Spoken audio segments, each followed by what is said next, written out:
Bueno, gracias en esta mañana por honrarnos. Aquí hay parte de nuestro equipo Restauración que cumple 14 años, que son ex-homosexuales, ex-adictos sexuales, que en este país que cada día nos tiene más complicados. Usted va a ver allí un flyer que nosotros pudimos pasar.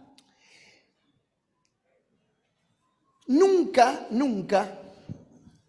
recibí tantos mensajes de la gente de la iglesia. Algunos me preguntaron, ¿es verdad esto? Y en esta mañana queremos recorrer un poquito la historia del pastor Roberto. Él es pastor en Perú, hace 21 años que dirige su congregación. Bueno, gracias en esta mañana una vez más. Somos muy felices de tenerlo. Gloria a Dios.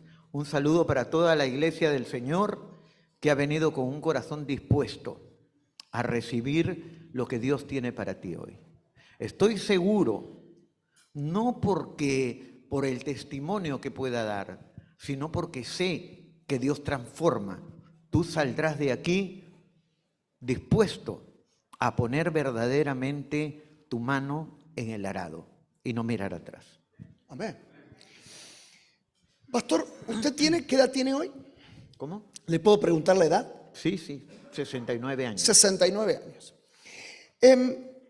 ¿Cómo fue su infancia? Porque para tener una vida como la que usted tuvo, para llegar a ser Cristina y hoy volver a ser Roberto, pasaron muchas cosas. Muchas cosas. De hecho, está aquí en Argentina porque vino a operarse, porque su cambio de su vida, del diseño original de Dios a la vida que eligió en algún momento, le trajo algunas consecuencias.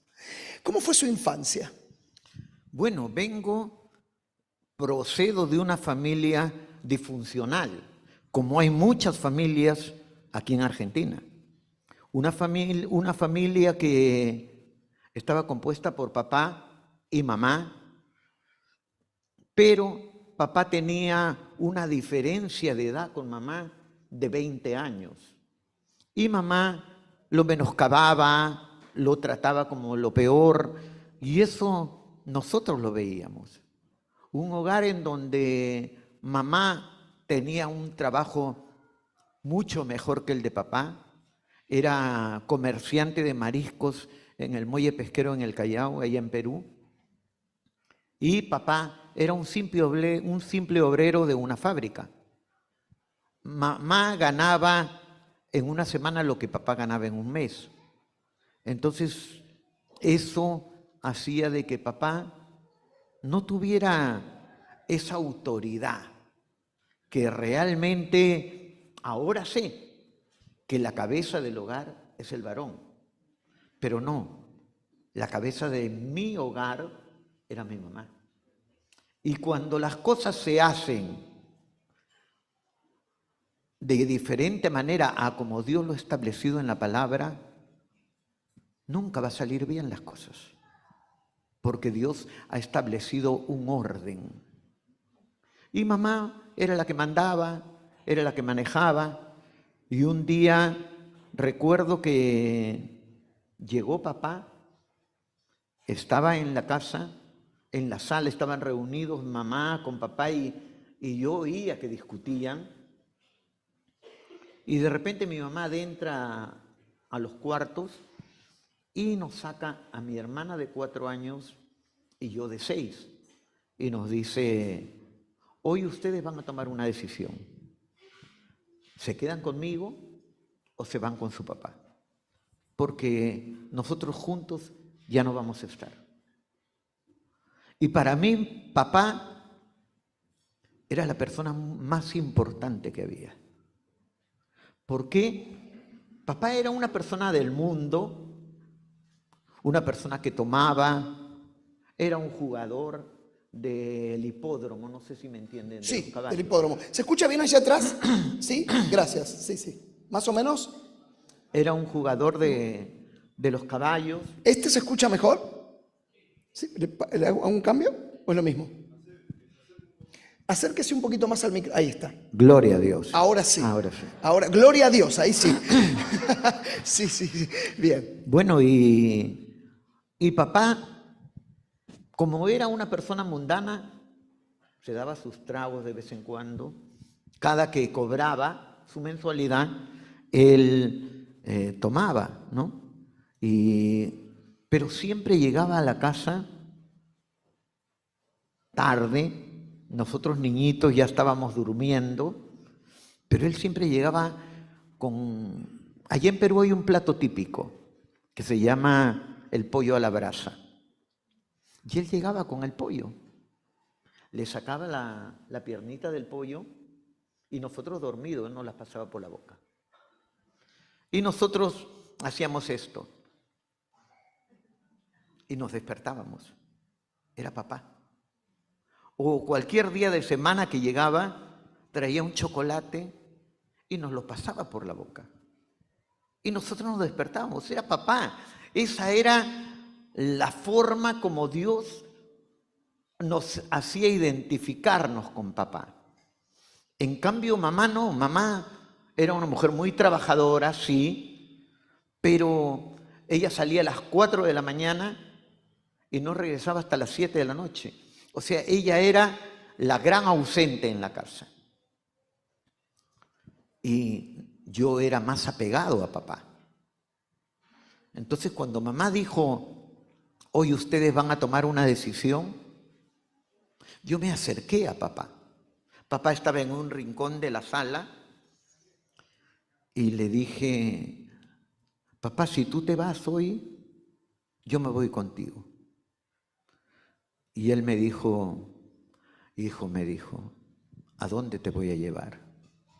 Si la casa que construí para que vivamos juntos como familia, de esa casa me están echando. Yo no sé dónde voy a pasar la noche. ¿A dónde te voy a llevar? Tuve que ver con dolor irse a mi papá de la casa. Pero lo terrible fue que a los 15 días mamá trajo a un hombre a vivir a la casa.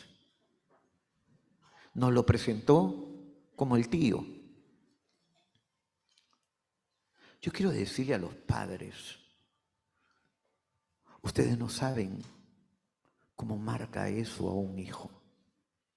El ver que a la cama de mamá suba un hombre que no es el papá. Eso fue terrible para mí. Mamá, allá en Perú mucho se venera a los padres, mucho se ama a los padres. Yo cuando vine aquí por primera vez en el 95, quedé horrorizado de los geriátricos. Porque nosotros no acostumbramos a encerrar a nuestros padres. Nuestros padres están con nosotros hasta que se mueren. Cuidamos de ellos, velamos por ellos. Y la Biblia dice, honra a tu padre y a tu madre para que te vaya bien y seas de larga vida sobre la tierra. Y todo donde pongas mano, prospere. ¿Por qué será que estamos sumergiéndonos en una pobreza tan tremenda? La juventud está tan perdida, se han perdido tantos valores, porque no se está cumpliendo el único mandamiento con promesa. Esa es la gran verdad.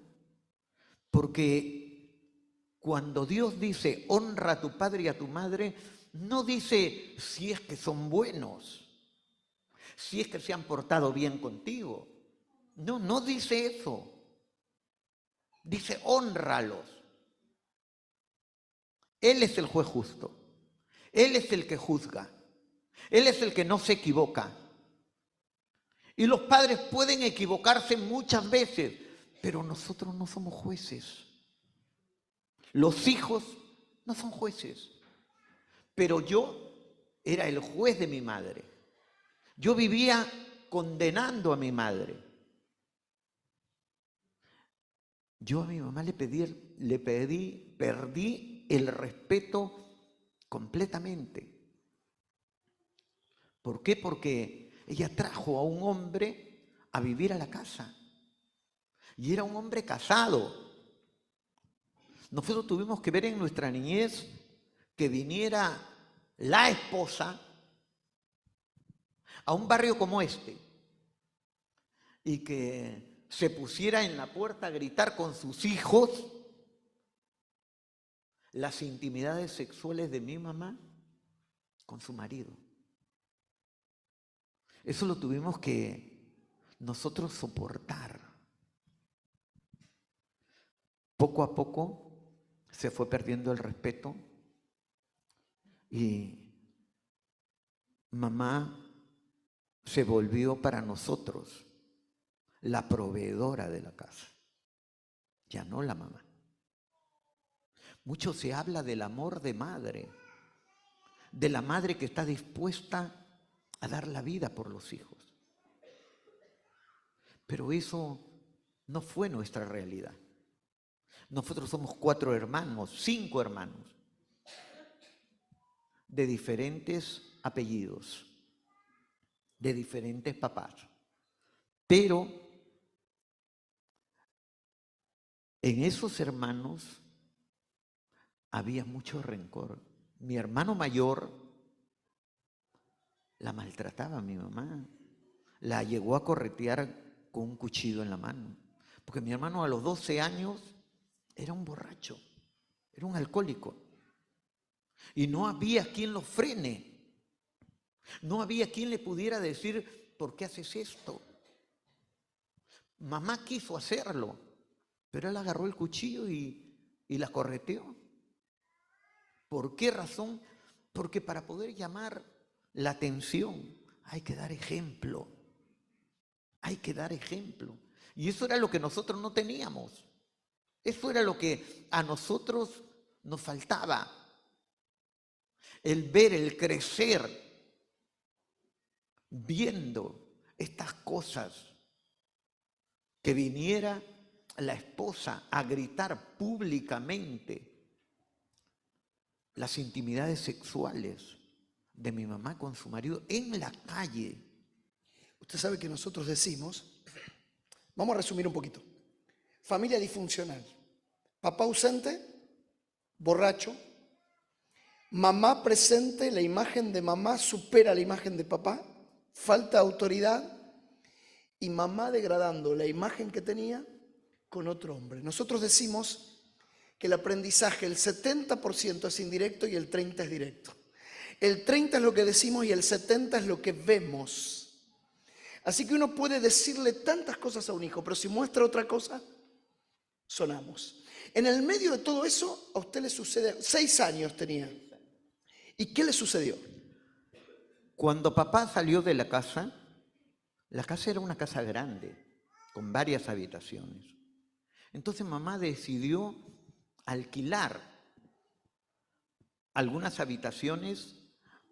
Nosotros vivíamos en un puerto, a pescadores que venían de provincia y que necesitaban un lugar de alojamiento. Una de esas personas que llegó a casa me violentó sexualmente, teniendo yo 6 años y esta persona 23. Yo fui violado en mi propia casa, no en la calle, no en la casa del vecino, en mi casa. Y no podía yo decirle de lo que me pasaba a nadie, porque un niño o una niña cuando es violentada sexualmente se calla, se atemoriza, se cambia su personalidad. Yo tenía miedo a hablar, tenía miedo. Fui violado de los 6 años hasta los 9 por la misma persona. Dentro de su casa. Dentro de mi casa.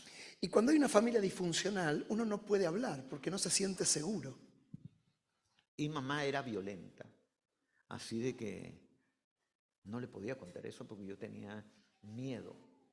Para colmo al inquilino, Para colmo, la persona que nos proveía. Exacto. Y mira, vivió 3 años en la casa. Y a partir de ahí, ¿qué pasó con usted? Mi identidad se perdió. ¿Por qué? Porque este hombre me trataba como si yo fuera una niña. Me trataba como su niña. Me decía, tú eres mi mujercita.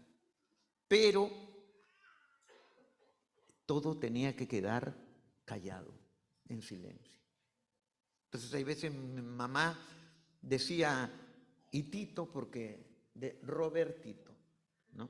Y Tito, no, señora Julia, se ha quedado dormido acá, déjelo ya mañana. Y no sabía que yo no estaba dormido, sino que estaba ahí con miedo. Vamos a agregar esto, que un niño tiene glándulas sexuales, por lo tanto hay lugares de placer. Eso no significa que el niño quiere que le abusen. Las primeras glándulas sexuales están en el pene y en la vagina, las segundas en el ano del hombre y de la mujer, las terceras en las tetillas del hombre y la mujer, las cuartas en la boca y las quintas en las manos. Es decir, que cuando un nene con un vacío enorme, como seguramente usted tenía, y una desprotección enorme, es tocado, es vapuleado, en algunas glándulas sexuales hay placer. Y el niño no es que disfrute, sino que tiene placer, por lo tanto repite la situación, más cuando esa persona que le abusa le da atención. ¿Bien? En ese círculo es un combo explosivo para justamente perder la identidad. Nuestra familia, nuestros hermanos, todos los 5, éramos niños con problemas. Mi hermano era alcohólico, mi otro hermano, que era menor que yo, se convirtió en un drogadicto. El consumidor de la, no sé si conocen aquí la pasta básica. Sí, claro. Ya, consumidor de eso. Mi hermano se infectó con SIDA, murió maldiciendo a mi mamá. Mi otro hermano, el mayor, se ahorcó un 24 de diciembre,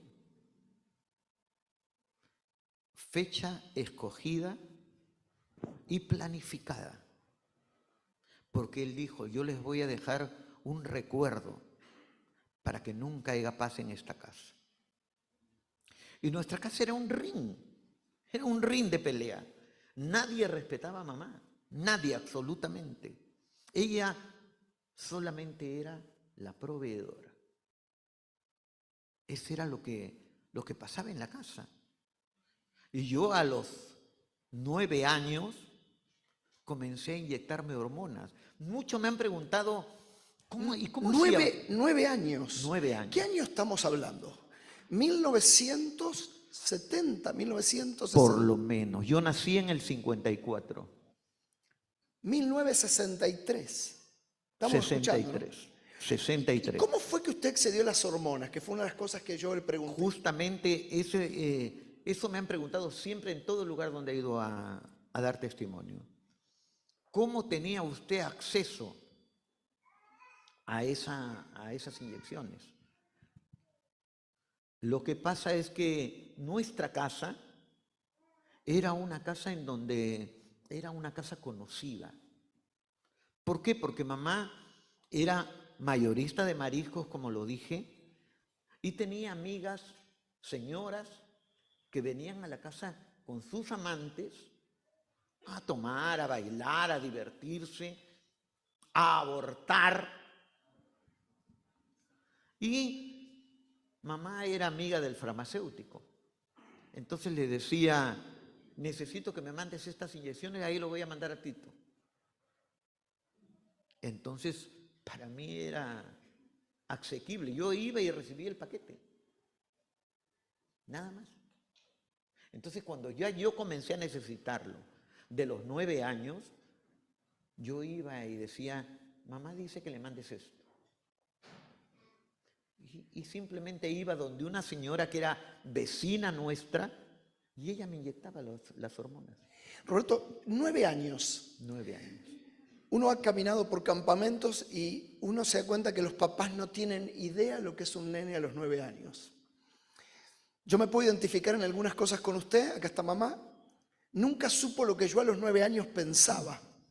Yo ya tenía una vida doble a los 9 años en mi cabeza. Y quiero hacer un llamado a los papás. 9 años. Y estamos hablando del año 1964, donde no había acceso ni hablar hoy, 2023. Y usted empezó a inyectarse hormonas. Y nadie sabía ni el abuso, ni que usted había perdido la identidad, ni que usted se había empezado a identificar con la figura femenina. Es que en esa época era la época de los hippies. Yo usaba el pelo largo, pero supuestamente era por moda. Ajá. Y mamá decía, Robertito usa el pelo largo por moda. Por moda, por moda. Pero cuando ya llegaron los 11 años, un día mamá me dijo, ha llegado una caja, acércamela que tengo que revisar qué es lo que me han mandado. Entonces yo voy, levanto la caja y se la llevo. Yo estaba con una camisa ancha, porque yo ya tenía senos, y al momento de entregarle la caja, ella ve que yo tenía algo en el pecho. Dice, ¿qué es eso? ¿Qué es eso que tienes ahí? Y yo le metí la caja y le dije, nada, no tengo nada, ahí está tu caja. Y fui y me metí a mi cuarto. Preparé una mochila, un poco de ropa, y esa noche me fui de la casa. 11 años. 11 años. Y usted ya tenía senos y los demás no sabían. No sabían, ¿no? Hay que vivir en una casa sin que una mamá se dé cuenta. Recordemos que mamá era una mujer que salía a las 4 de la mañana y no regresaba hasta las 7 de la noche. Proveía. Todos los días. Ella llegaba, se bañaba y a su cuarto hasta el otro día. ¿Sabe que a los psicólogos no nos quieren porque nosotros decimos que un nene necesita tiempo, amor, afecto, abrazo? Eso con una mamá que trabaje 15 horas es incompatible. Porque lo natural lo tratamos de suplantar por lo que el mundo nos dio. El mensaje es ese. ¿Qué estás haciendo con tus hijos? Porque ese espíritu de afán está en todas partes. Y todo es trabajo, trabajo y trabajo. Y los padres se llenan la boca diciendo, yo me rompo el lomo por mis hijos. Y le doy lo que ellos quieren. ¿Tú te has preguntado si tu hijo quiere el iPhone que le has dado? Si necesita las zapatillas de marca o si te necesita a ti. ¿Hace cuántos años, cuánto tiempo que no abrazas a tus hijos? Que no le dices que son lo más importante para ti. ¿Cuánto tiempo? ¿Tú sabes cómo yo necesitaba un abrazo de mamá? Un abrazo de papá. No lo tenía. Porque papá comenzó a venir una vez al mes, se paraba en la esquina y mandaba a alguien para buscarnos. Después cada 3 meses. Después cada medio año. Y así relativamente.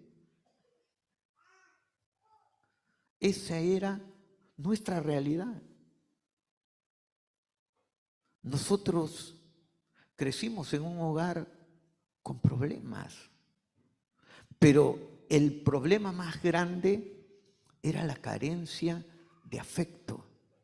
Teníamos todo, buena comida, una buena casa, estudiábamos en el mejor colegio de la zona, teníamos las propinas que queríamos, podíamos ir a las excursiones que organizaba el colegio, pero no teníamos quien nos tome de la mano y nos diga, esto es así y esto es así. No teníamos eso. ¿Te pasa eso, mamá? Papá, ¿hace cuánto que no le dices a tus hijos que los amas? Yo veo cómo es ahora la sociedad argentina, la juventud cómo está. Y me pregunto si supieran que lo único que se necesita es amor. Mamá murió hace 8 años. Estando en su lecho de enferma, ella me dijo, ¿en qué fallé? ¿En qué fallé, Roberto? Me dijo. Yo le dije, mamá, nosotros hubiéramos querido comer un arroz con huevo. Y no todo lo que teníamos, pero solos. Nosotros hubiéramos querido comer un arroz con huevo contigo, porque te necesitábamos. La persona que yo más odié en mi vida fue mi madre. La odiaba, la aborrecía, la detestaba. Nuestra casa se convirtió en un ring de pelea. Yo le decía, el día que te mueras, me voy a poner un vestido rojo y voy a bailar de felicidad. Porque no había eso, ese vínculo que solamente un padre, una madre puede construir de conexión con el hijo. No es que es tu hijo, ya es tu hijo y ahí está la conexión. No, el afecto es algo que tú tienes que construirlo, es algo que tú tienes que crear en él para que tu hijo, cuando esté pasando algo, tenga la confianza de poder venirte a decir, papá, me pasa esto, mamá, me pasa esto. Yo recuerdo una vez me invitaron a predicar en una iglesia allá en Perú. Y había un niño, tendría pues 7, 8 años. El niño era tremendo, no paraba de jugar, de moverse en medio de la reunión. Y de repente subió una hermana y dijo, la mamá de fulano que se acerque al baño porque el niño ha hecho desastre. La mamá fue, lo trajo al niño, lo zamaqueó y lo sentó adelante al lado de ella y le dijo, de aquí no te mueves. Y yo comencé a dar testimonio, a hablar de lo que me pasaba, de cómo esta persona me violentaba sexualmente. Y el niño comenzó a llorar. Y le dijo, de nuevo vas a comenzar, le dijo la mamá. Y ese niño le dijo, mamá, eso es lo que me hace mi tío.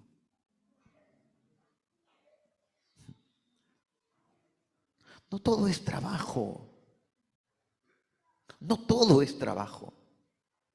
Los hijos que has traído al mundo es para que los tomes de la mano y los guíes por este camino llamado vida. Por eso que tenemos una juventud rebelde, una generación totalmente separada del vínculo de la familia. Por eso es que realmente no hay esos lazos, porque esos lazos se crean de afectividad. No hay. Vamos a traerlo todo un sábado para un seminario para padres. Mirá, nadie se ríe, ¿eh? Porque tenemos este tema, ¿no? Nadie sabe que lo que el niño hace es un síntoma de lo que vive. La violencia refleja algo, la hiperquinesia refleja algo, la ansiedad refleja algo, la obsesión refleja algo, la rebeldía refleja algo. 11 años. Y a los 11 años se fue de su casa. ¿Y ahí qué vida empezó? Allá en Perú hay un parque que se llama el Parque Universitario, en el centro de Lima, de la capital. Yo escapé ahí, porque me habían dicho de que ahí paraban homosexuales. Entonces yo escapé ahí, me hice amigo de homosexuales mayores que yo, y ellos me cambiaron las ropas, me tiñeron el pelo y me maquillaron. Y comencé a prostituirme en la calle para vivir. A los 11 años. 11 años. Pero la necesidad del afecto me hizo volver a casa. La necesidad de mis hermanos, de ver a mis hermanos, me hizo volver a casa. Yo regresé a los 7 meses a casa. Toqué el timbre y justamente sale mamá. Pero yo ya no era el Tito que ella había visto que se había ido. Ya era una persona con otra apariencia. Y mamá me dice, ¿a quién busca? Y yo le digo que así como te olvidas de tus maridos, ¿también te olvidas de tus hijos? Y mamá abrió los ojos grandes de asombro y se desmayó. Tuvimos que entre mis hermanos y yo llevarla a un sillón así que había en la sala y ahí recobró el conocimiento y me dijo, ¿por qué me haces esto? ¿Por qué me haces avergonzar? ¿Por qué me haces agachar la cabeza? Y yo le dije, ¿sabes cuántas veces le he agachado yo por ti? ¿Sabes cuánta vergüenza siento de que vengan las mujeres de las parejas tuyas a gritar en la calle que tú eres la amante? Mi madre es la amante. Y la gente se ríe, la gente se burla. Y yo tengo que agachar mi cabeza de vergüenza. Y ahora me vienes a decir tú que tú tienes vergüenza de mí. Yo no voy a cambiar, yo soy así, le dije. Yo soy así. Si tú no me aceptas, yo me voy. Porque ya me acostumbré a vivir en la calle. Y ella me dijo, una de las cosas que también le dije, tú has hecho en esta casa lo que has querido. Has metido a los hombres que has querido. Y nosotros no te hemos dicho nada. Ahora yo voy a vivir a mi manera. Y mamá me dijo, es cierto, yo he hecho como me ha dado la gana, pero no te olvides que yo soy la que mantiene esta casa. Yo soy la que trae la comida, la ropa, paga los colegios, paga la luz, paga el agua, paga esto, paga el otro. Así de que si tú quieres vivir a tu manera, pues desde mañana a las 4 de la mañana te levantas conmigo y te vas a trabajar junto conmigo. ¿Te imaginas? Mi mamá hizo instalar un timbre en la cabecera de mi cama. 3:30 de la mañana sonaba ese bendito timbre. Para alistarnos porque a las 4 pasaba la movilidad a buscarnos para ir al trabajo.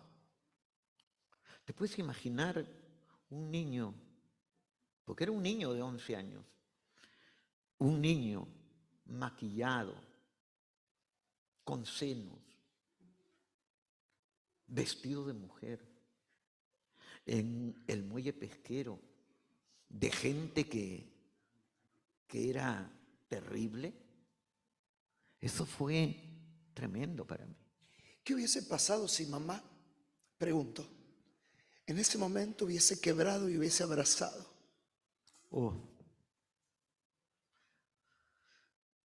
Algo que siempre necesité, siempre busqué, fue un abrazo. Siempre. No lo pude tener. Siempre busqué eso. ¿Saben cuánto necesita un hijo un abrazo? Que le digan que lo aman. No lo tuve. Yo en el 95 llegué acá a Argentina. Y en el 2000 regresé a Perú. Cuando yo regreso a Perú, me encuentro con la noticia que mi papá estaba en la clínica de los pescadores desahuciado. Y yo me fui a la clínica de los pescadores. Papá estaba en estado de coma. No escuchaba nada, él estaba perdido. Y yo me he acercado a él, a su oído, y le dije, cuando yo era un niño, te fuiste. Y no sabes cuánto te necesité. No lo sabes. Ahora ya soy una persona adulta, pero sigo necesitando de ti. Y tú te vas. Mi papá estaba en estado de coma, pero comenzó a llorar. Las lágrimas le comenzaron a caer. El doctor dijo que no había nada que hacer. Pero el doctor de la guardia me había dado una receta. Me dejo entender, ¿no? Un petitorio de medicina. Y me dijo, compre esto que hay que ministrarle a su papá. Entonces yo iba a salir y el médico de guardia me dice, ¿a dónde va usted? Voy a comprar esta medicina. No, ¿para qué le va a poner medicina si él se va a morir? Está desahuciado. ¿Usted quiere dejarnos al muerto acá? Y le dije, ese hombre que usted ve ahí, usted lo va a ver salir caminando, le dije de aquí. Y salí, compré la medicina y papá comenzó a mejorar, que estaba desahuciado. Papá después de eso vivió 1 año y 8 meses. Dios permitió que ese año y 8 meses le ministre y él murió en Cristo. Fue en verdad algo precioso que Dios cumple sus promesas. Uno revisa también la historia de uno, ¿no? El tema de los abrazos. Nosotros cuando solemos ministrar decimos, deje que el Señor le abrace. Y 11 años. Usted comenzó allí en el puerto.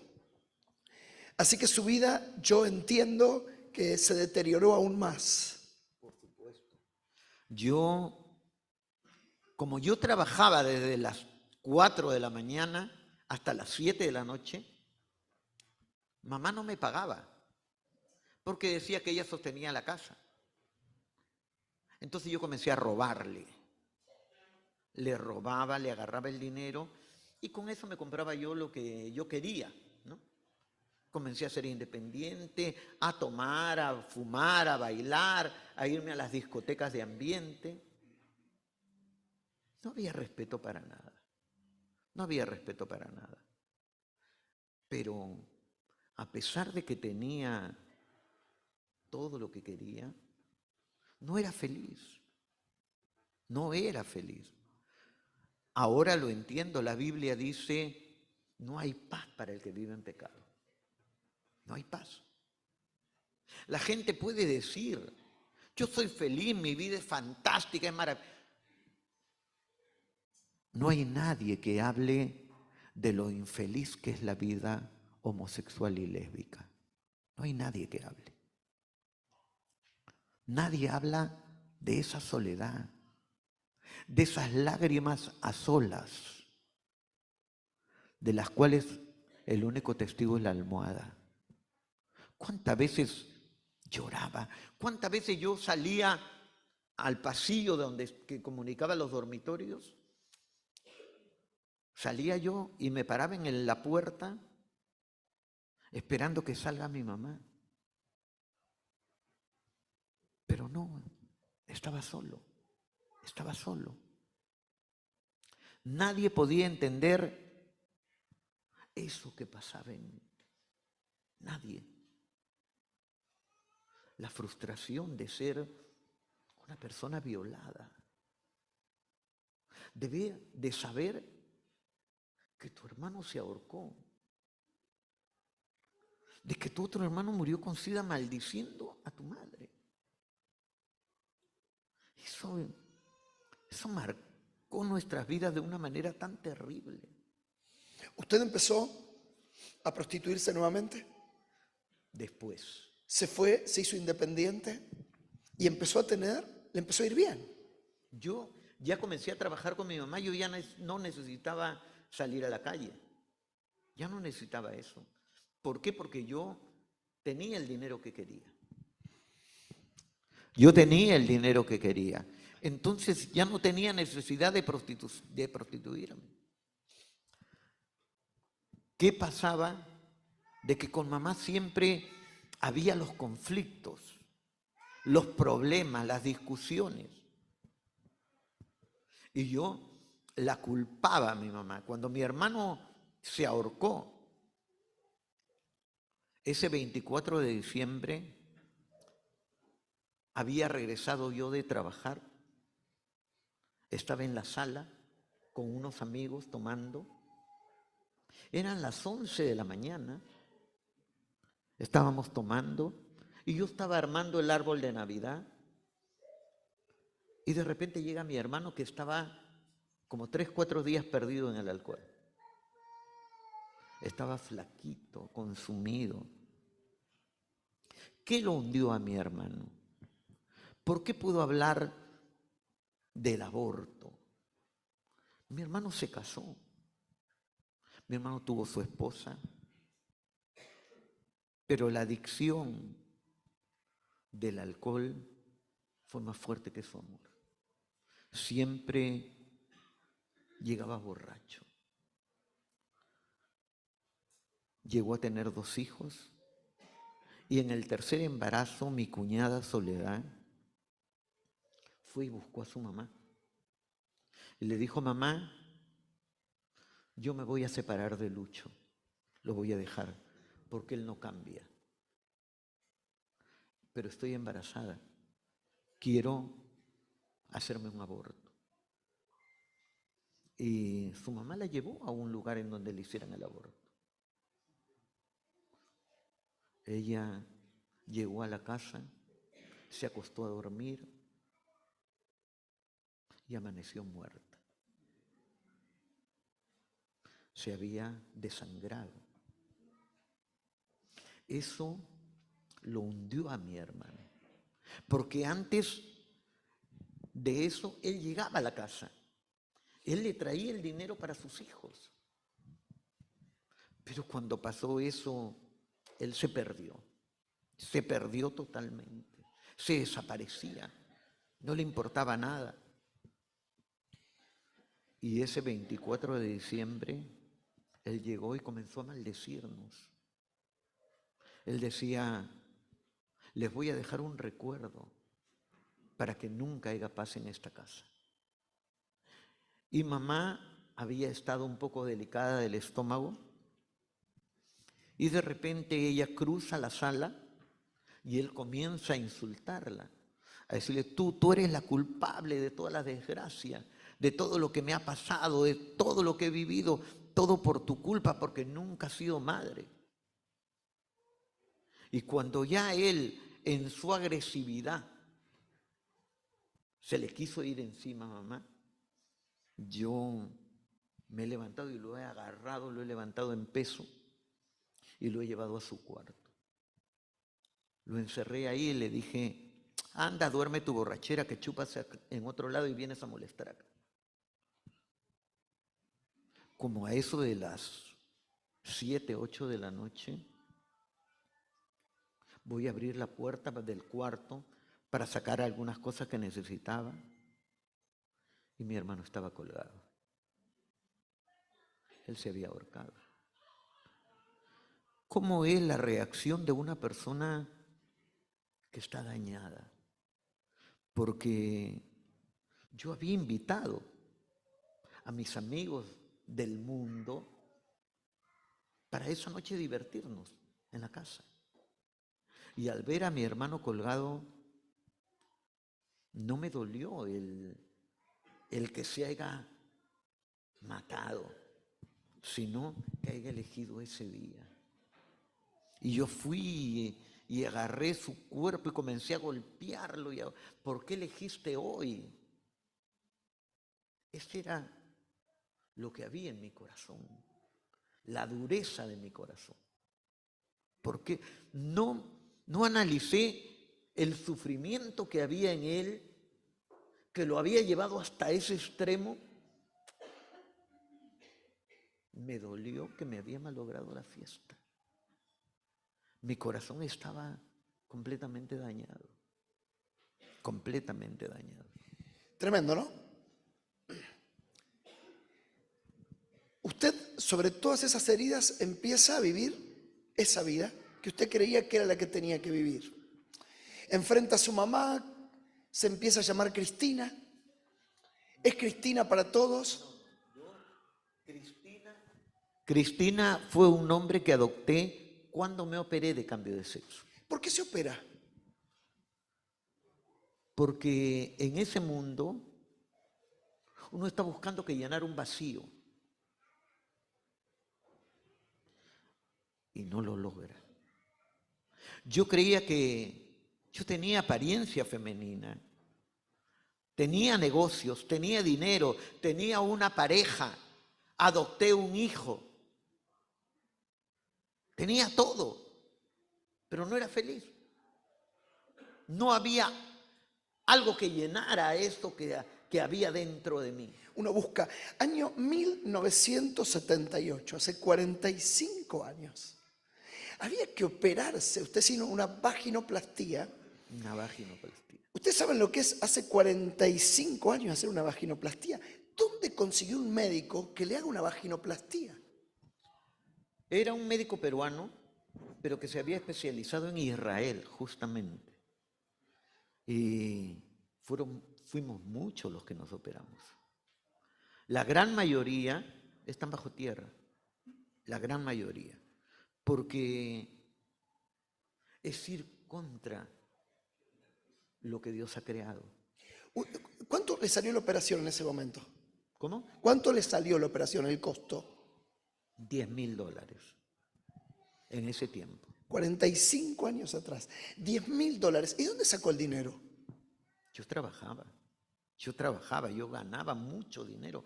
Mira, ¿cómo llego yo a ser una persona importante en el caso de mayorista de mariscos?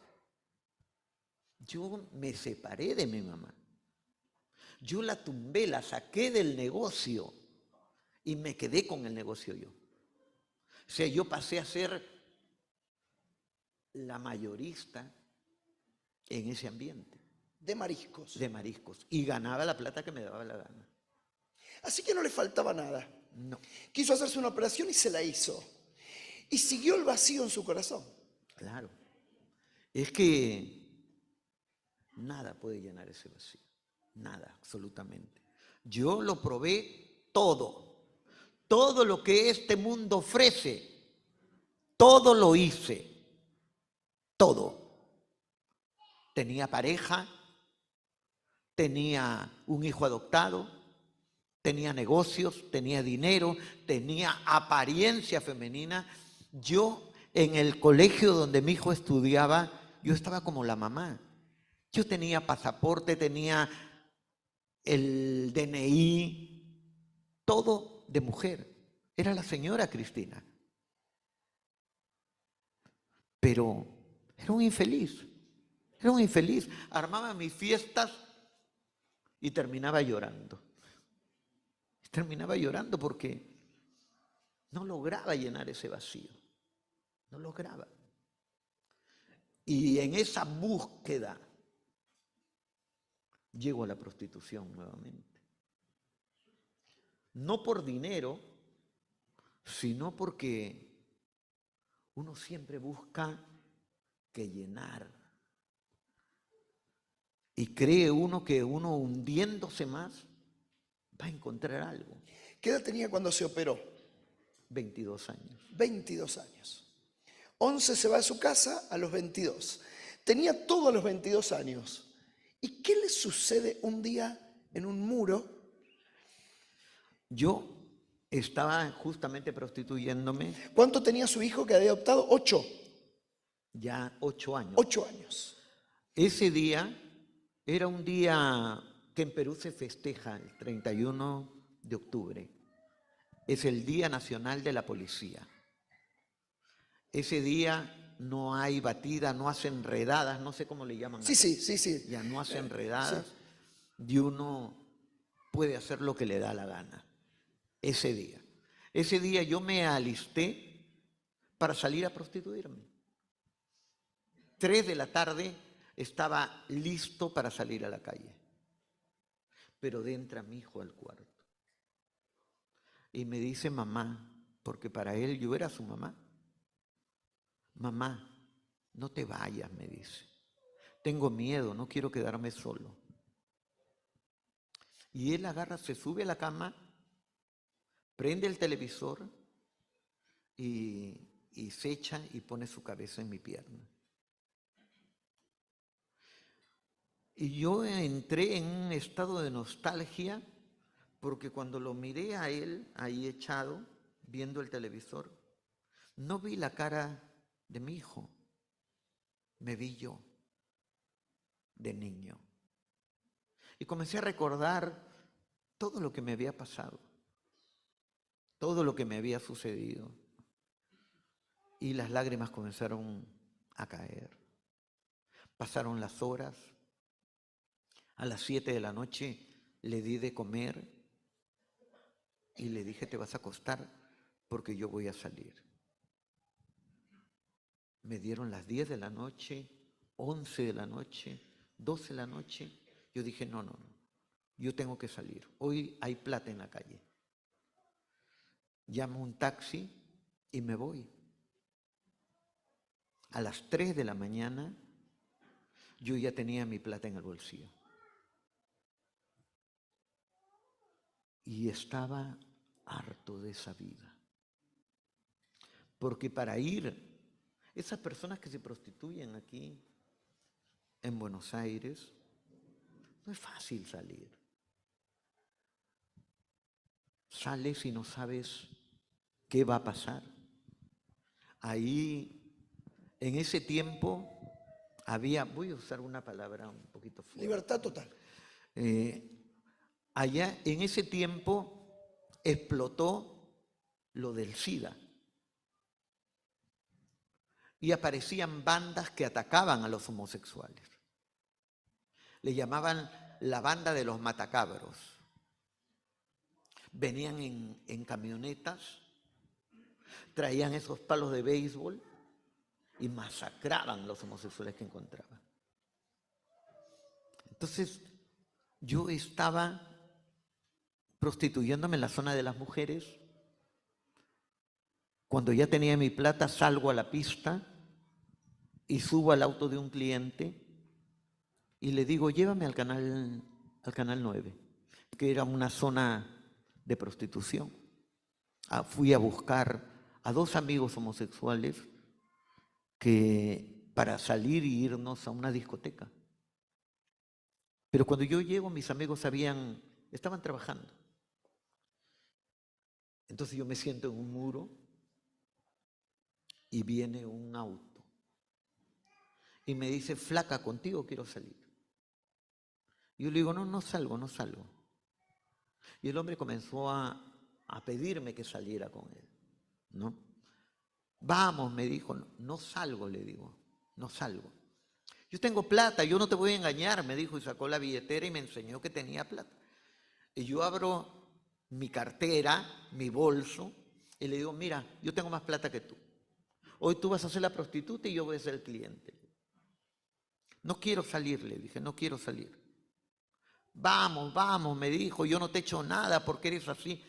Ya uno en ese mundo es grosero, usa palabras soeces.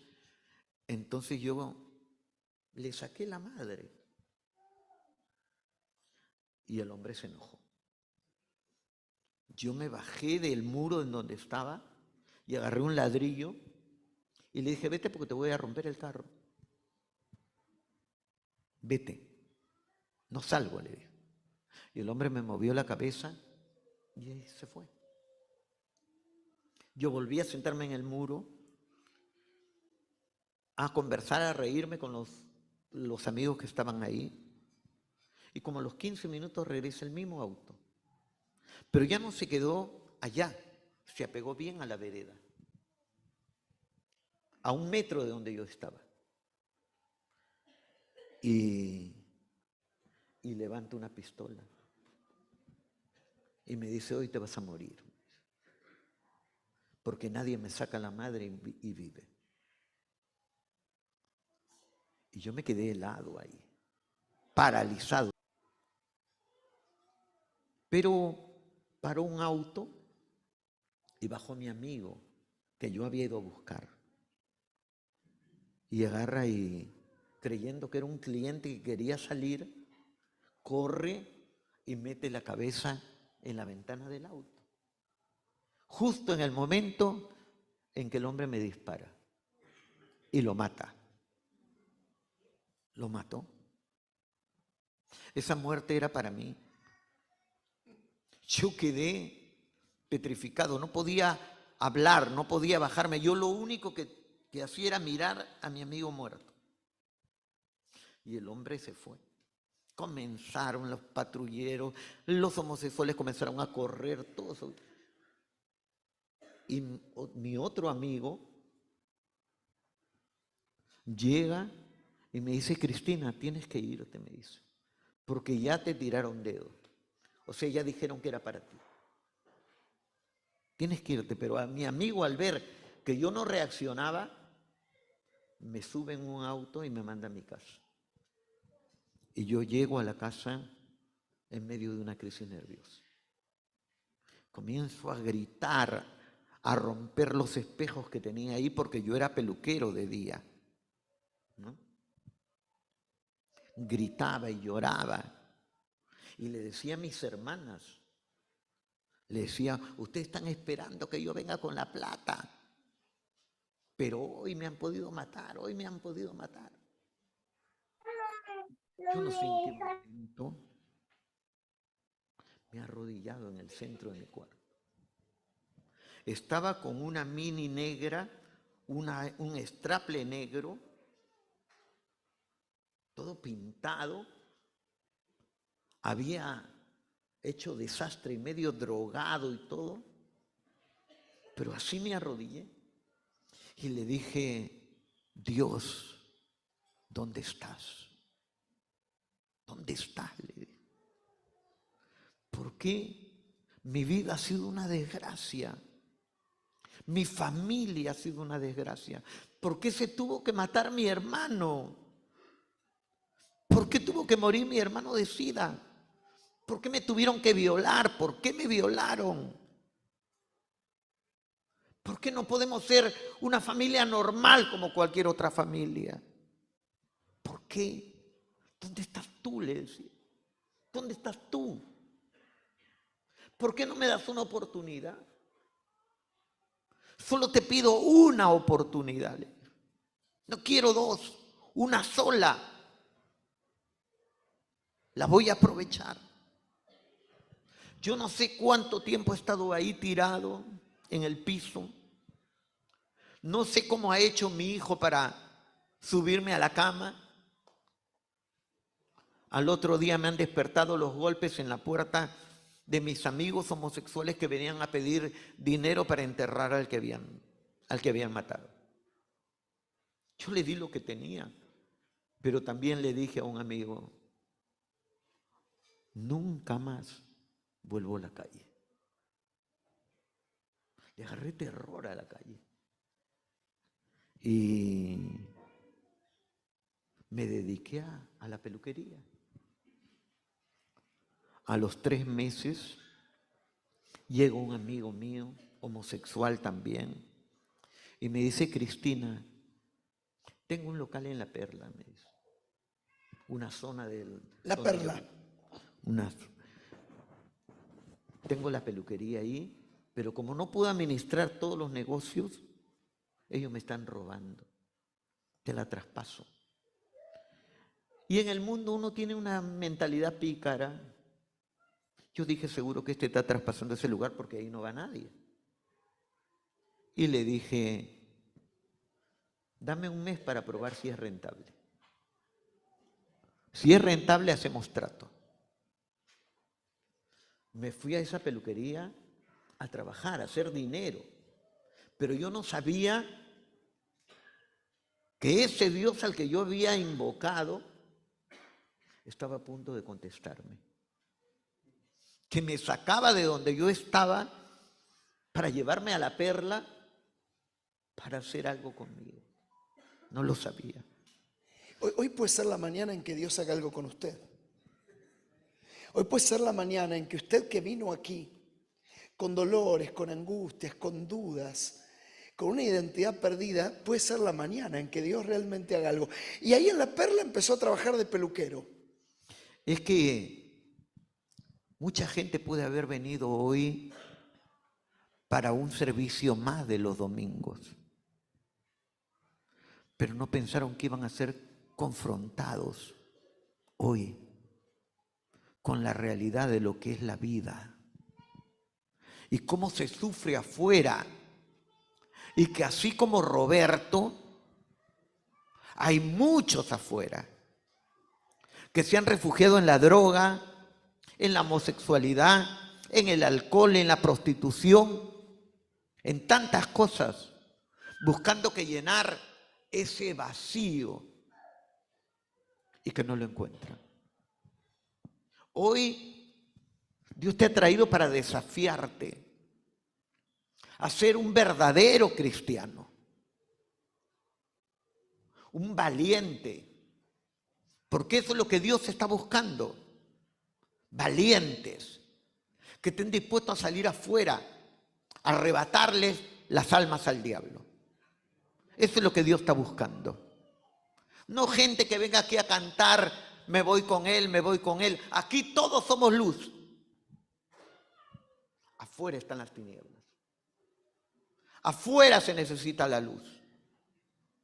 Afuera se necesita gente que salga con un buen testimonio,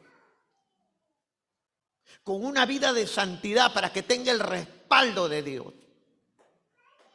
y que Dios lo pueda utilizar con poder afuera. Porque hogares disfuncionales como el de Roberto hay muchos aquí en Buenos Aires. Familias enteras perdidas, jóvenes, hombres y mujeres hundidos en la homosexualidad y en el lesbianismo, en búsqueda de una identidad. Pero la iglesia está encerrada en 4 paredes, cantando me voy con él. Y no salen a hablarle a ese mundo que espera que alguien le diga que hay alguien que lo ama, que hay alguien que estuvo dispuesto a dar su vida por él. Eso es lo que se espera. Eso es lo que se espera. Yo llegué a esa peluquería.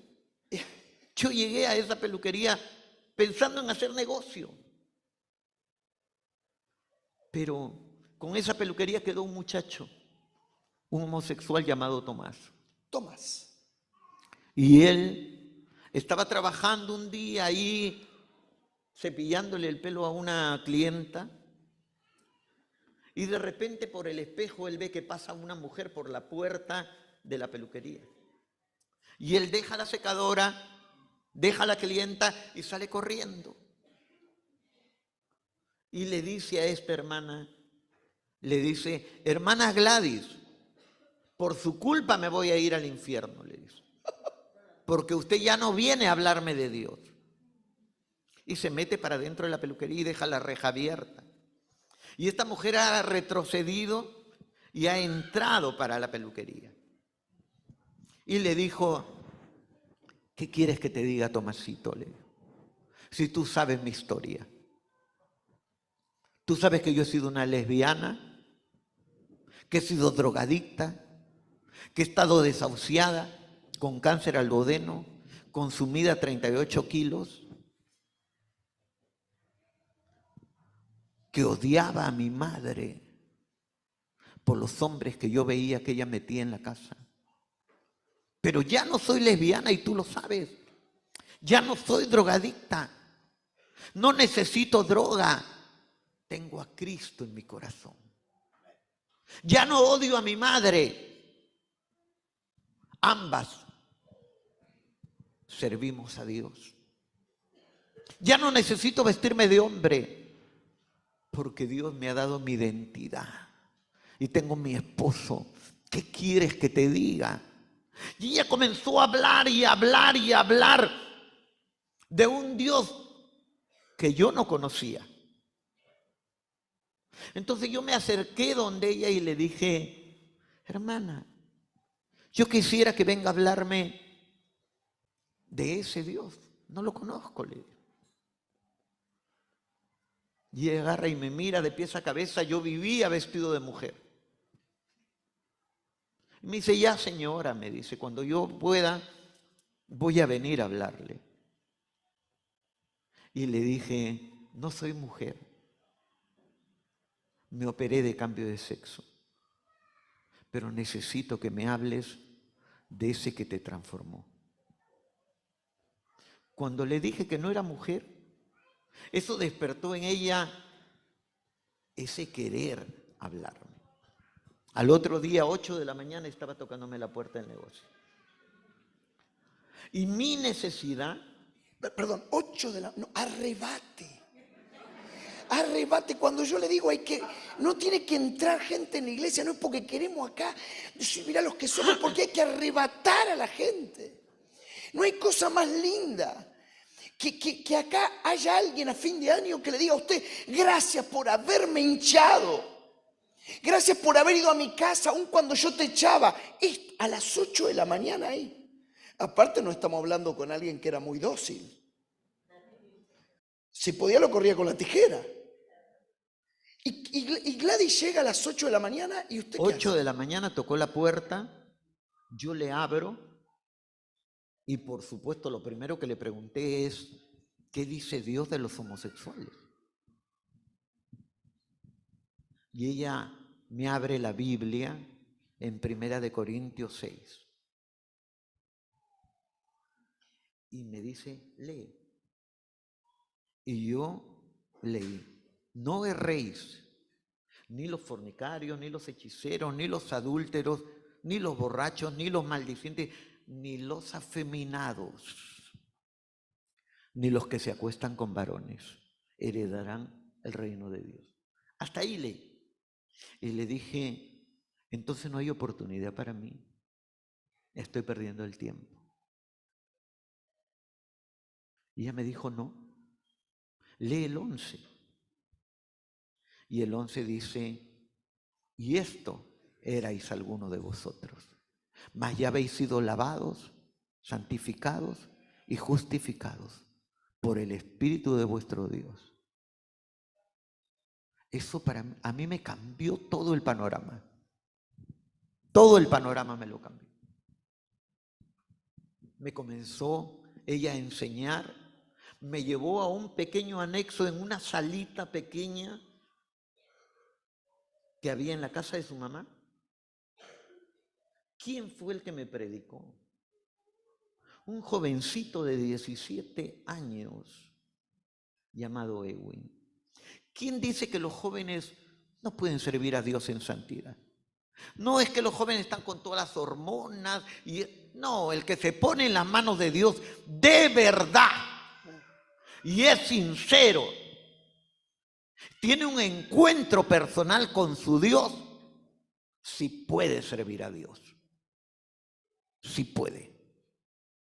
Este muchacho me presentó a Cristo y ese día yo pasé adelante y recibí al Señor.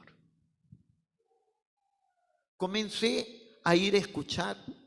Vestido de mujer. Vestido de mujer. Porque todos los pastores dicen esto, ¿qué hago si viene un travesti? Nada. ¿Pero qué hago? Nada. ¿Pero qué le digo? Predíquele a Jesús. ¿En serio? Sí, porque ¿quién hace la obra? Y una vez que el Espíritu Santo está en la vida de la gente, empieza a pasar. ¿Qué le empezó a pasar? Yo, vestido de mujer y todo, así iba a la iglesia. Así iba a la iglesia. El pastor. Porque yo decía, voy a servir al Señor como una señora, pues, ¿no? Pero no. Yo sentía que necesitaba algo más.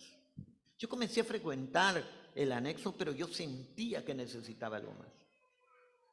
Y un día Me acuerdo, le digo a Gladys, llega Gladys y le digo, Gladys, yo quiero cambiar. Yo quiero cambiar, le digo. Pero tiene que pasar algo fuerte conmigo, porque yo he hecho cosas terribles, le digo. Hoy no vamos a ir al anexo, me dice. Nos vamos a la central.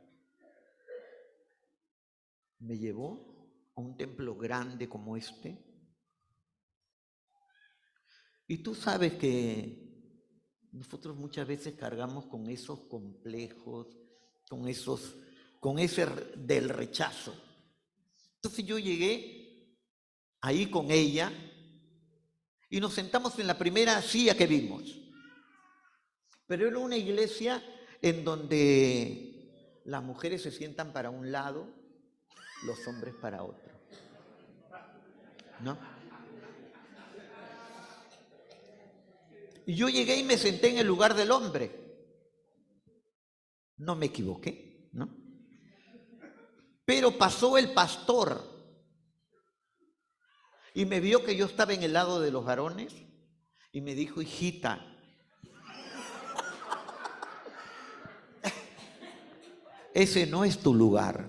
Y me tomó de la mano y me trajo hasta la primera fila y me sentó ahí, en la primera fila. Pero ese día Dios contestó algo que yo toda la vida había preguntado. Ese día Él no habló sobre homosexualidad, sobre alcohol, sobre drogas, sobre prostitución. No habló de nada de eso. La pregunta que yo tuve desde los 6 años siempre era, ¿por qué soy así? ¿Por qué tenemos una familia así? Esa era la pregunta.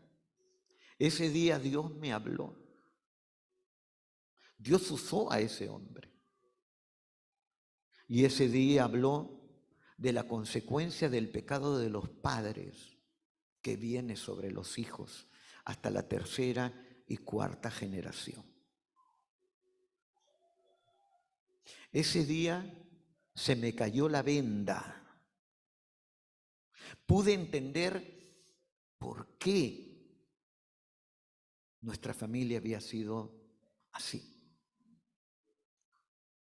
No podemos vivir un evangelio de apariencia. No podemos vivir diciendo que somos una cosa y somos otra. Porque las consecuencias vienen. Comencé diciendo que tenía 37 años en Cristo. 37 años de vivir en obediencia a esta palabra, en santidad. Nunca más volví a la homosexualidad, nunca volví al licor, nunca volví a la droga, nunca. Porque sí se puede vivir en santidad, pero las consecuencias de lo que yo hice vinieron a mí.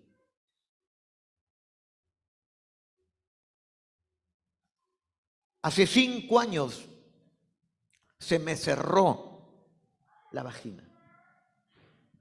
Y al cerrarse la vaginoplastía, capturó el meato, el conducto urinario. Y yo no podía orinar. He tenido 5 años de guerra, de batalla. 5 años en que los médicos en todos los países en donde he ido me decían, así te vas a morir. Con eso vas a morir. 5 años. 2 días antes de que yo viaje a Argentina, me llamó una disque profeta y me dijo, Roberto, vas a Buenos Aires y de ahí regresarás en un cajón. Esa fue la profecía que me dio. O sea, todo estaba en contra. Pero yo tenía una palabra en mi corazón. Una palabra que Dios me había dado. Y yo estaba aferrado a esa palabra. No morirás, sino que vivirás y contarás la grandeza de Jehová. Esa promesa, yo vivía aferrado a esa promesa. Las consecuencias de mis hechos llegaron. Pasé momentos muy difíciles, duros, 5 años. Pero Dios me ha dado la victoria. Aquí encontré la solución en este país. Dios me condujo a encontrar quien me pudiera atender y solucionarme el problema. Yo vivía con 2 sondas, con 2 bolsas colectoras, con huecos en el cuerpo donde me habían metido tubos. Había tenido septicemia, había expulsado medio litro de pus. Pero Dios dijo, no morirás, sino que vivirás. Y aquí estoy. Quiero hacer un alto para que él cuente lo siguiente. Todos los lunes nosotros ayunamos. Esta iglesia comenzó ayunando porque no sabíamos cómo comenzar. Así que dijimos, vamos a ayunar. Plena pandemia. Allí por julio del 2020 dijimos, vamos a ayunar. Y todos los lunes ayunamos. Hubo una mañana que Roberto empezó a cambiar y el pastor había dicho, vamos a ayunar porque si Roberto viene vestido de mujer, lo rajo. ¿Y qué pasó ese día? El pastor, yo comencé a ir ante este mensaje que él dio y habló sobre la consecuencia de los padres que viene sobre los hijos. Yo pasé adelante, era una iglesia. ¿Cuántas personas hay aquí? Y hay 300 sillas, debe haber 250 personas, ¿sí? ¿Puede ser? Sí, debe haber 250. Bueno, era una congregación de 500 personas por lo menos. Todos los cultos se entregaba gente. Ese día pasé yo adelante solo.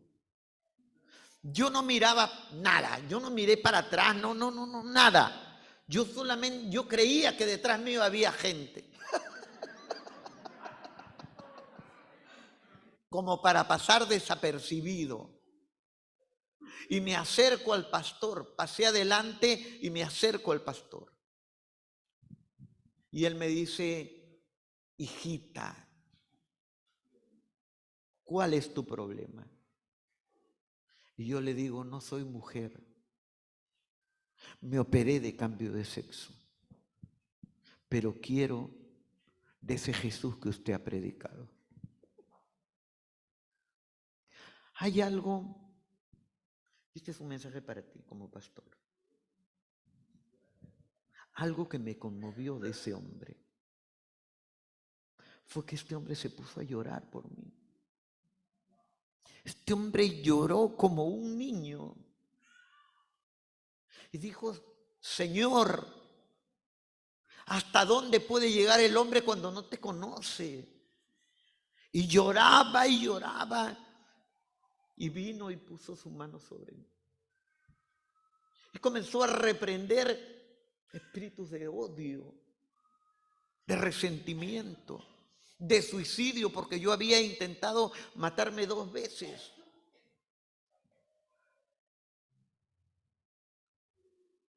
Y cuando él estaba sobre mí con su manazo grande ahí en mi cabeza, yo comencé a sentir que algo comenzó a temblar desde mis pies. Y conforme él intensificaba su oración, eso comenzó a subir por mis piernas, hasta que llegó a mi estómago. Y ahí el pastor paró y volteó a la congregación y le dijo: iglesia, ponte de pie y pelea, porque hoy Dios va a hacer cosas grandes. Y la iglesia se puso de pie y comenzó la sangre de Cristo y la sangre de Cristo. Y reprendemos toda obra del diablo y reclamamos a esa persona. El pastor estaba sobre mí orando. Y me abraza. Y yo siento que algo sale de mí. Ese mismo día lo comprobé. Ese mismo día comprobé que Dios me libertó. Porque yo había ido de mujer. Mi pelo largo. Ahí está la foto. Y cuando terminó el servicio yo quería ir al baño. Quería orinar. Y fui al baño de las mujeres. Cuando fui, empujé la puerta del baño de las mujeres para entrar. Estaban las hermanitas ahí. Y una voz vino sobre mí y me dijo: ¿cómo vas a entrar ahí si tú no eres mujer? Yo dije: sí, mejor me aguanto hasta mi casa. Bendito sea Dios. Dios había hecho su obra. Dios obró. El pastor ayuna ese día y dice: hoy, si viene Roberto, lo echo. Yo comencé a ir ahí. Dejé de ir al anexo y iba ahí, pero iba con mi pelo largo, con mis aretes, con mis faldas. Iba así. Un día sábado, yo no sé cómo es aquí la cosmetología, pero allá, viernes y sábado en Perú son los días de los negocios. Pero en la iglesia había ayuno. Y el pastor había dicho en el ayuno. ¿Qué había? Ayuno. ¿Mañana qué hay acá? Poquitos, ¿eh? Ahora, yo quiero ver mañana, 7 de la mañana, quien está en la oración. Voy a trabajar. Usted sabe que yo voy en el colectivo, ¿no? Y bueno, me dicen: voy a trabajar. Julieta, que está por ahí, que está en el órgano, va en la bicicleta orando con el auricular. Digo, por si alguno cree que... ¿Y mañana qué hay? Parece la escuela esto ya. Bueno, el pastor en ese ayuno había dicho: si Roberto viene con sus aretitos y con sus tacos y con su falda, lo boto. Lo echo de la iglesia. Yo no sabía. ¡Qué pastor malo! Yo estaba 1 hora de donde estaba la iglesia. Yo estaba en el Callao, estaba en mi negocio. Y yo, a la hora del servicio, me alisto, me maquillo, me arreglo para ir a la iglesia y me veo mal. Me veo mal. Me echo un poco de crema, me saco todo y me vuelvo a maquillar. Y me veo mal. Pero al verme en el espejo, vi una tristeza en mis ojos. Y yo comencé a llorar. Y le dije a Tomás: Tomás, córtame el pelo, le dije. Córtame el pelo. No, me dijo, ¿cómo te vas a cortar el pelo? Tú eres una mujer que es sagrada y te está lavando el cerebro.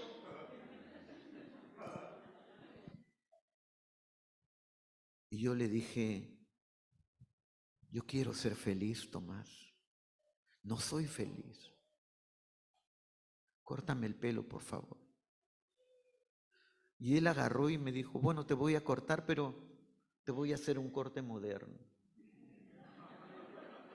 Y en ese tiempo estaba de moda el corte hongo.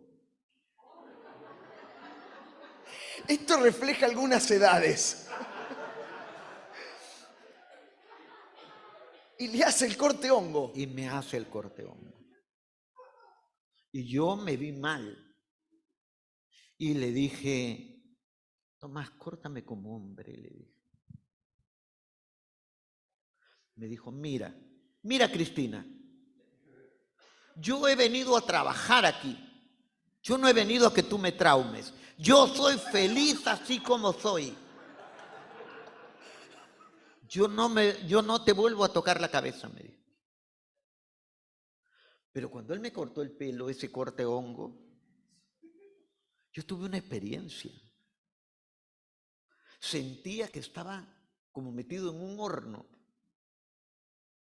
Y lloraba y lloraba y lloraba. Y cuando el pelo caía, sentía como cadenas que caían de mí. ¿Me das un abrazo, Dios Pipi? estaba obrando. Ahí viene papi, vení. Dios estaba obrando.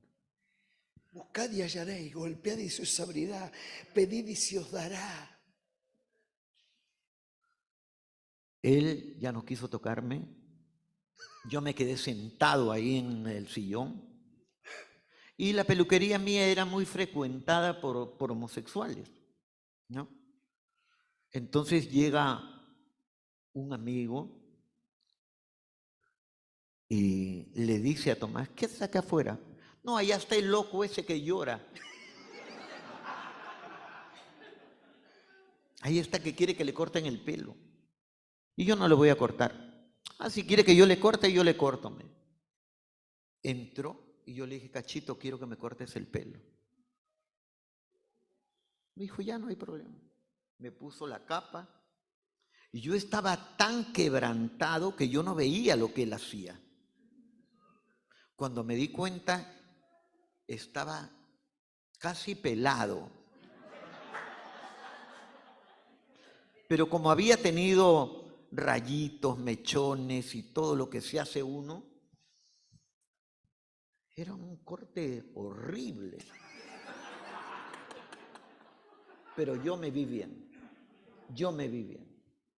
Yo me metí a mi cuarto y comencé a orar y, como te digo, estaba como metido en un horno. Lloraba y lloraba. Y en eso llega Gladys. Y le dice, hola Tomasito y Roberto. No está, le dijo. No está. Y yo de adentro le digo, Gladys, pasa, acá estoy. Y Gladys entró y me ve con el pelo corto, en falda con el pelo corto. Y me dice, ¿qué pasó? Y yo le digo, Gladys, yo quiero cambiar. Yo quiero cambiarle. Yo no quiero vivir así. Pero hoy no vamos a la iglesia, le dije. Porque yo lo único que tenía era faldas. Ya mañana compraré un poco de ropa, le digo, y nos vamos a la iglesia. No, me dijo, espérame, ya vengo. Y se fue y me trajo la ropa de su marido. Me vestí y me fui al templo.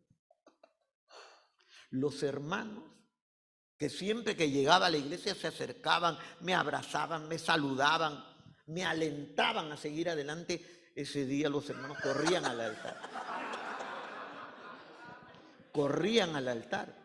Yo decía, el corte está espantoso. Y pasa el pastor por mi lado. Y sube al altar donde estaban dirigiendo. Y le dice, ¿y vino Roberto? Sí, le dijo. Ahí está. El pastor era grandazo, medía 1,85 m. Y me mira ahí una cabeza rara. Y el pastor se pone a llorar. Se pone a llorar. Algo que yo sentí, y este es un mensaje para ustedes, algo que yo sentí de esa congregación fue el amor que me dieron. El amor. Dios es amor. El que no tiene amor es como metal que resuena, como címbalo que retiñe. Toda persona que cruza esa puerta es porque tiene una necesidad. Porque tradicionalmente nos han enseñado la religión tradicional. Pero cuando una persona viene a un lugar como este es porque está buscando algo. Dale amor, sin importar quién sea. Ámalo, así como Cristo te amó a ti. Esa gente que estaba ahí me dio amor.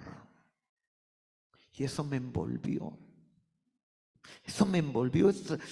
Ese templo se volvió mi casa. Esa gente se volvió mi familia. El amor que yo necesitaba lo encontré en Cristo y en la iglesia.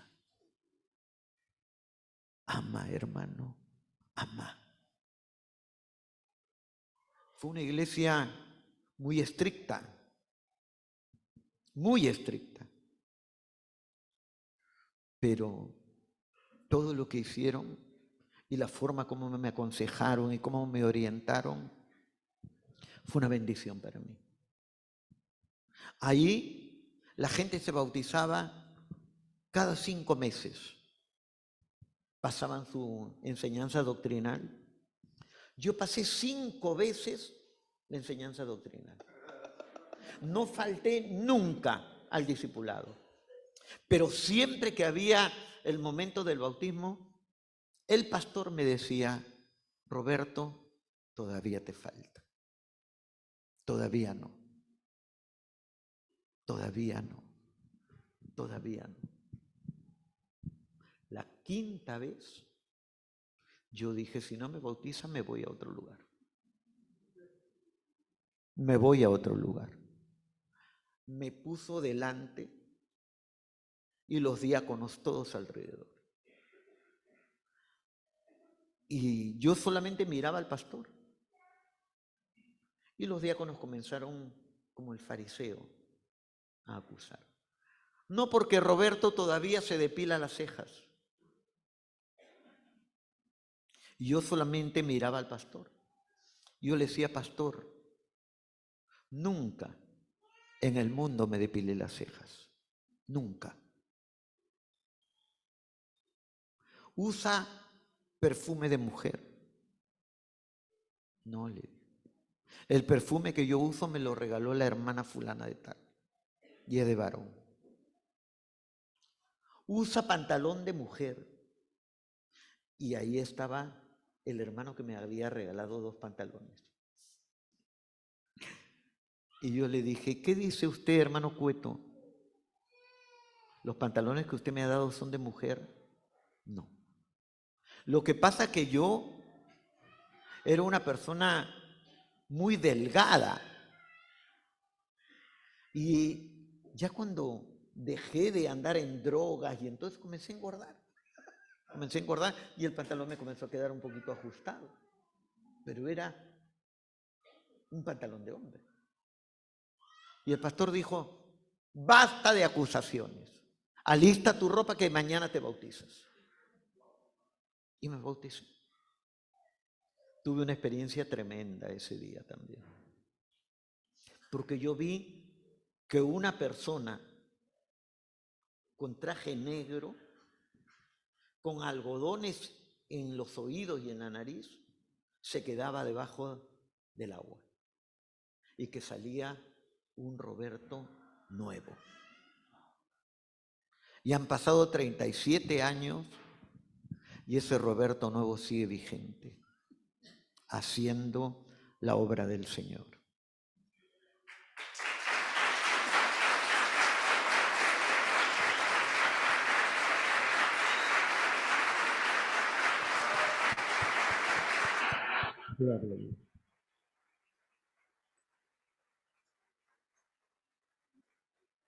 Usted sabe que llevamos 1 hora y pico.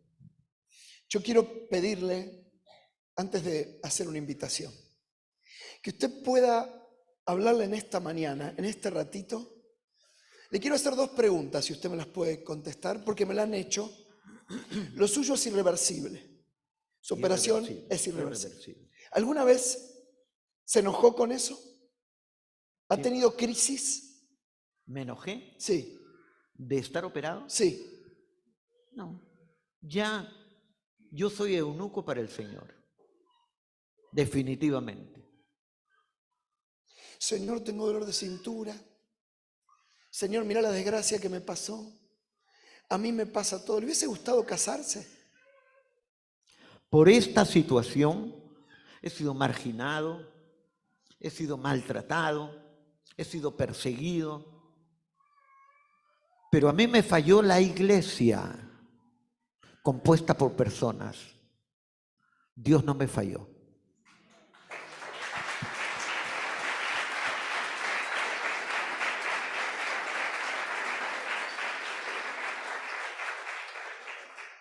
¿Qué le diría a usted a aquella persona que está sentada acá y que tiene un imposible en este día? Porque yo quiero decirles algo, que esto es un imposible para el mundo. Pero la palabra de Dios dice que todo lo que es imposible para el mundo es posible gracias a Dios. Exacto.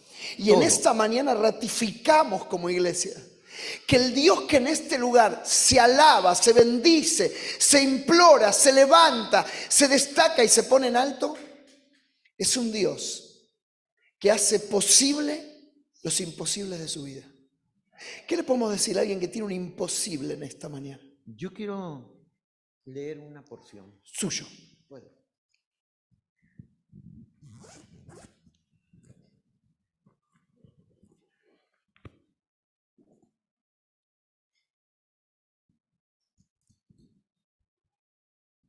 Está en Jeremías capítulo 5. Jeremías capítulo 5. Y hay una palabra que la voy a cambiar. Jeremías capítulo 5, verso 1. En el nombre del Padre, del Hijo y del Espíritu Santo. Recorred las calles de Buenos Aires y mirad ahora e informaos. Buscad en sus plazas a ver si halláis hombre, si hay alguno que haga justicia, que busque verdad, y yo perdonaré a Buenos Aires. Uno que quiera de verdad servir a Dios. Uno que se rinda por completo. Uno que esté dispuesto a morir a sí mismo. Dios está buscando a ese uno. ¿Le dirás tú a Dios, heme aquí? ¿Le dirás tú a Dios, me rindo a ti? ¿O seguirás siendo el mismo egoísta calientabanca? ¿Qué vas a hacer? Hoy Dios ha traído un testimonio de vida para desafiarte. Tú tienes familia, tú tienes tu esposa, tus hijos, yo no tengo nada. A mí me esperan 3 perros en Perú. Tú tienes por qué luchar. Dios no llama para que estemos sentados y vengamos los domingos como un club social a tomar mate. No, esta es la casa de Dios.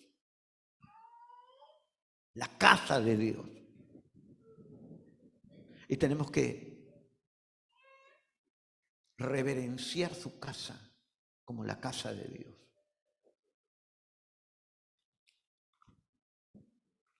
Dice aquí Job, capítulo 33. Job 33. Versículo 14. Sin embargo, en una o en 2 maneras habla Dios, pero el hombre no entiende. Por sueño, en visión nocturna, cuando el sueño cae sobre los hombres, cuando se adormecen sobre su lecho, entonces revela al oído de los hombres y les señala el consejo, para quitar al hombre de sus obras y apartar del varón la soberbia. Detendrá su alma del sepulcro y su vida de que perezca espada. También sobre su cama es castigado, con dolor fuerte en todos sus huesos, que le hace que su vida aborrezca el pan y su alma la comida suave. Su carne desfallece de manera que no se ve, y sus huesos que antes no se veían aparecen. Su alma se acerca al sepulcro y su vida a los que causan la muerte. Pero dice, si tuviese cerca de él algún elocuente mediador muy escogido, que anuncie al hombre su deber, que le diga que Dios tuvo de él misericordia. Dios está buscando ese elocuente mediador muy escogido. Él está buscando. ¿Le dirás tú a Dios, acá estoy? ¿Le dirás, presente? Yo quiero ser ese mediador muy escogido. ¿Le dirás eso a Dios? ¿O seguirás siendo un congregante más? ¿Qué harás? Hoy viniste a una reunión de domingo, pero encontraste esta historia, que es el pan diario en la comunidad. Dios cambia. Yo tengo ese testimonio que tú has escuchado, pero todos los que estamos aquí, cada uno tiene un testimonio. ¿Para qué? ¿Para esconderlo? ¿Para callarlo? ¿Te da vergüenza decir, yo fui esto, yo hice aquello? Porque no me avergüenzo del Evangelio, porque es poder de Dios para todo aquel que cree. No te avergüences. Lo que tú has hecho, hoy hay muchos que lo hacen afuera, pero necesitan escuchar que alguien salió de eso. No te calles, no te calles. No importa lo que hayas hecho, no importa hasta dónde te hayas hundido, no importa. La sangre de Cristo te limpia de todo pecado. Todo pecado. Y Él hace nuevas criaturas. No tiene que haber esa cosa. No, yo no puedo. No, es que mi carne es débil. No, no entras al reino de los cielos. Sin santidad, nadie verá al Señor. Así sea apóstol, así sea reverendo, así sea pastor o un simple creyente. Si no vive la santidad que Dios demanda, está perdiendo su tiempo. Porque el Dios al que le hemos entregado nuestra vida es santo, santo, santo. Y Él ha metido su mano al hueco en donde estábamos hundidos, nos ha sacado, nos ha limpiado, nos ha santificado, no para estar sentaditos y ser cristianitos de domingo. No. Dios está buscando obreros hoy que quieran ir con Él. Hay muchas iglesias, muchos pastores asalariados que solamente están detrás de la lana de la oveja. Pero Dios está buscando a los que aman las almas. A los que aman las almas. Tú le dirás a Dios, aquí estoy. Yo quiero servirte. ¿Qué vas a hacer? ¿Qué vas a hacer? ¿Cuánto tiempo hace que no abrazas a tus hijos? Que no le dices, te amo. Eres lo más importante para mí. ¿Cuánto tiempo de eso? Piensa. Dios es amor. Y si Él está en tu corazón, lo que tiene que salir de ti es amor. Un elocuente mediador, muy preparado, que le hable al hombre y le haga ver su realidad. Eso es lo que Dios está buscando. No que le tape. No, ya Dios cambiará. Dios, ya en su tiempo. Dios, ¿cuál tiempo? No hay tiempo. No hay tiempo. Hay que decirle a la gente que tiene que dejar su pecado. Hay que decirle a la gente que tienen que romper con el diablo, con el mundo y con la carne. Porque vuelvo a repetir, sin santidad nadie verá al Señor. Dios les bendiga y Dios les guarde. Nos ponemos de pie.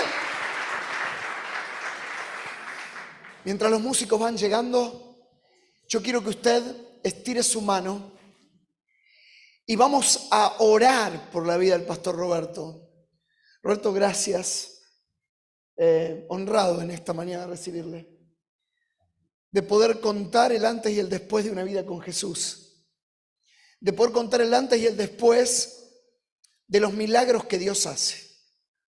Padre, en esta mañana, gracias por la vida de mi hermano. Que esta congregación sea testigo de este tiempo que va a venir para su vida. Tiempo de renuevo. Tiempo de aún más bendición, tiempo de honra. Padre, he aquí un corazón que te ha buscado, ha encontrado y se ha sentido y ha vivido bendecido por tu presencia. Una y otra vez Él ha dicho, yo busqué, pero el vacío que tenía nada me lo podía llenar. Gracias, porque en esta mañana somos testigos de que solo tu presencia llena estos vacíos. Gracias porque tu presencia no es ausencia de problemas, es presencia, fortaleza en los problemas. Padre, que su vida, sus manos, su corazón sigan caminando de tu mano. Gracias por estos 30 y tantos años de santidad. Gracias por estos 30 y tantos años de fidelidad. Gracias porque tu presencia y tu misericordia no lo han dejado. Y gracias porque en tu voluntad vas a seguir usándolo para que homosexuales, lesbianas y todo aquel que necesite de tu presencia sea liberado, bendecido, desatado de las tinieblas por su historia. Gracias en esta mañana como iglesia por seguir haciendo sendas de vida en nuestra vida. Gracias. En el nombre de Jesús oramos. Amén. Le damos un fuerte aplauso de honra.